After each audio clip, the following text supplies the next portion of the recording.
Welcome to Kenton Teaches. Enjoy the video. You will begin by verifying the essentials. Confirm your TV model, firmware, and its IP so you can change network settings. Next, set up or choose an ad-blocking DNS service or Pi-hole on your network. This gives system-wide control. Once that's ready, open your TV's network settings and select Manual DNS. This is the first actionable change. Make sure to keep router credentials handy, because you'll need them to point traffic at the blocking service.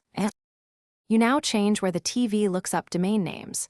Replace the automatic DNS with your Pi-hole or chosen AdBlock DNS IP, so ad domains resolve to nothing.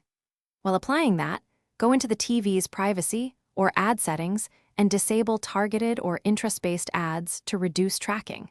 If multiple devices need protection, enforce the DNS at the router via DHCP so every device uses the blocker.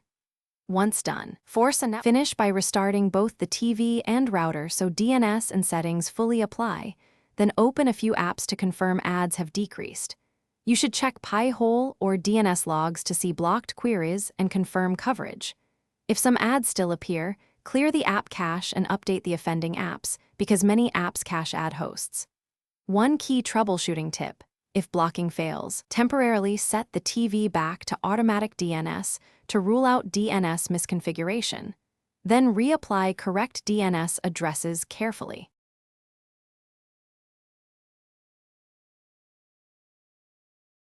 Thanks for watching. Please subscribe if this video was helpful.